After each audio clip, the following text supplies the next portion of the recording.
बिस्मिल्लाहिर्रहमानिर्रहीम। नाजरीन, एक दफ़ा फिर ये खाकसार अपने यूट्यूब चैनल तीसरी आंख बाय तारिक अमीन के प्लेटफॉर्म से आप लोगों से फिर मुखातब है। आज इस वीलॉग में हम जो मौजू कवर करने जा रहे हैं वो 25 मई का इमरान खान का धरना था। इसके दो पार्ट होंगे। पहला पार्ट ये कि ये इतनी जल्दी इतना, जबकि इमरान खान साहब के बेशतर जो मुशीर थे वो और उनके एमएनएस जो थे वो इस बात के हामी नहीं थे कि इतनी जल्दी हम जो है ये धरना जो है वो उस पे चल पड़े।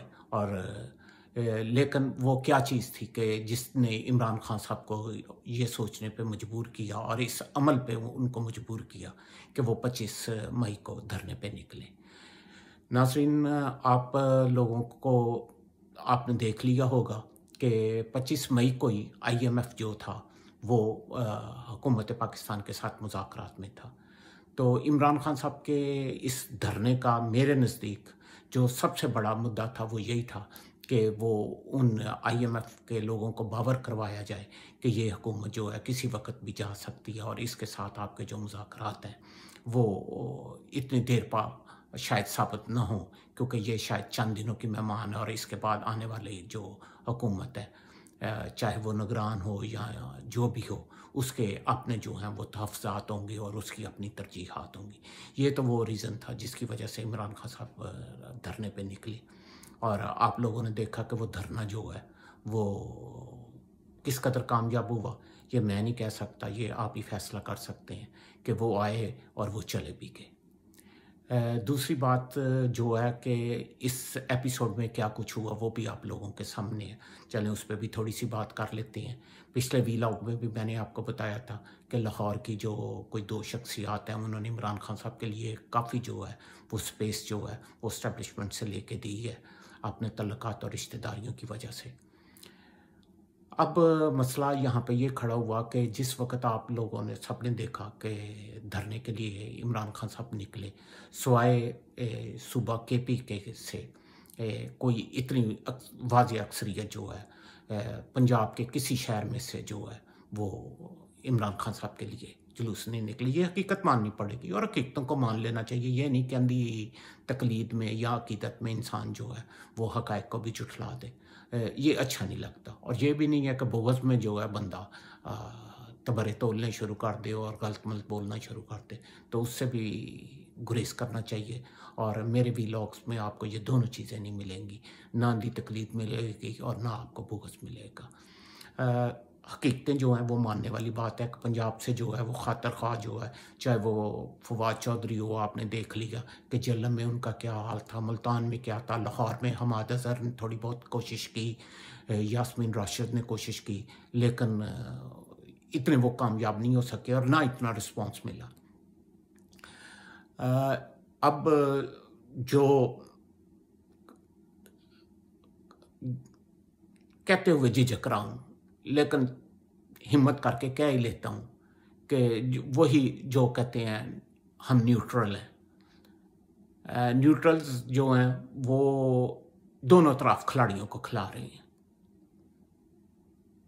वो किसी का भी जोर नहीं होने दे रहे कि जो उन पे हावी हो जाए।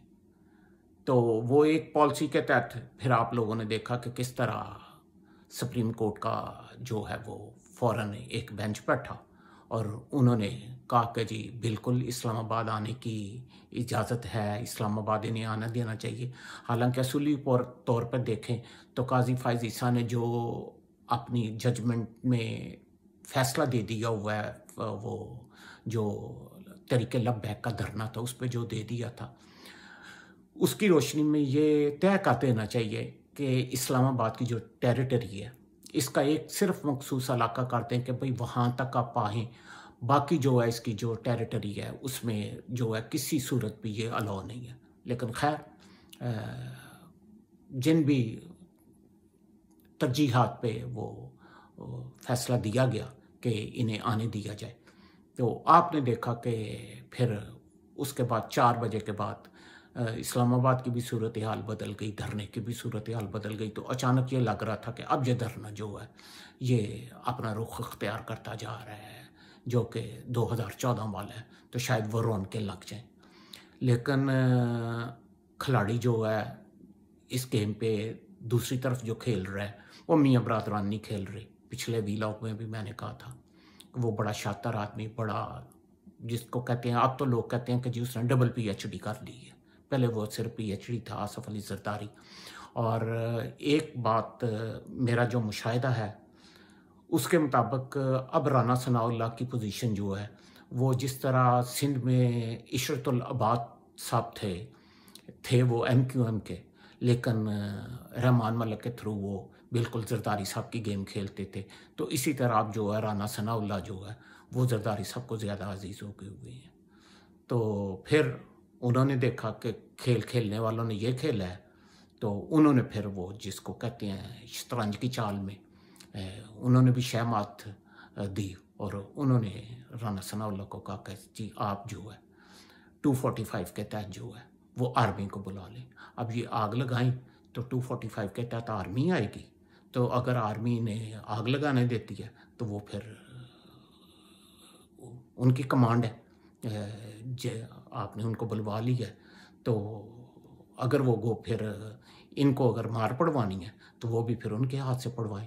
तो वो आप देखें कि जैसे ही वो 245 का रात 8 बजे के बाद 10 बजे के बाद वो लेटर जो है वो हुआ, तो फिर जो है वो फ़ौरन डिप्लोमेसी दूसरी शुरू हो गई। और उसके बाद इमरान खान साहब जो डी चौक में आना चाह रहे थे और वो पुराना रंग जमाना चाह रहे थे, तो वो रंग बदल गया। तो बस वो नीचे कंटेनर में गए और ऊपर आए और एकदम उन्होंने कहा कि अच्छा जी अब जी हम धरना जो है इसको 6 दिन के लिए मुलतवी करते हैं। और आज आपने देखा कि उनकी तरफ से एक और आ गया है कि हम मुज़ाकरात के लिए तैयार हैं। तो ये तो इस वक्त जो पाकिस्तान में गेम हो रही है, मैं बड़ी दीदा दलेरी से अब कह रहा हूँ कि जैसे मैंने पीछे कहा था पाकिस्तान के साथ मुखलस नहीं है, हर कोई अपनी गेम खेल रहा है। इंशाल्लाह ताला अगले व्लॉग में बात ये होगी कि वो क्या रीज़न्स थे कि जिनकी वजह से ये इत्तेहादी जो हैं, ख़ासकर मियाँ शहबाज शरीफ साहब, वो हुकूमत लेने पे राज़ी हुए, जबकि इन सबको पता था कि पौने 4 साल जो है मुर्शद जो है वो पिछली हुकूमत बकौल इनके, अगर इनका मौक़िफ़ तस्लीम कर लिया जाए कि जी पौने 4 साल में इमरान हुकूमत ने मुर्शद का बेड़ा गर्क कर दिया था, तो मज़ीद अगर वो इनको 6 महीने दे देते तो बिल्कुल ही इनकी जो सियासी इनका है कैरियर वो बिल्कुल तबाह हो जाना था। वो क्या रीज़न था कि मियाँ शहबाज शरीफ साहब ने लिया, और दूसरी कुव्वतें जो हैं उनके नज़दीक क्या चीज़ थी कि उन्होंने फिर इमरान खान को मई से आगे जो है अप्रैल से आगे वो टाइम देना मुनासिब नहीं समझा। तो इंशाल्लाह ताला अगले व्लॉग में इस पे बात होगी। अर्ज़ यही है कि आप लोग मेरा ये चैनल जो है इसे सब्सक्राइब करें। जैसे जैसे इसकी मकबूलियत बढ़ेगी तो इंशाल्लाह ताला अंदर की खबरें जो हैं वो आपके साथ शेयर करूँगा। उस वक्त तक अल्लाह।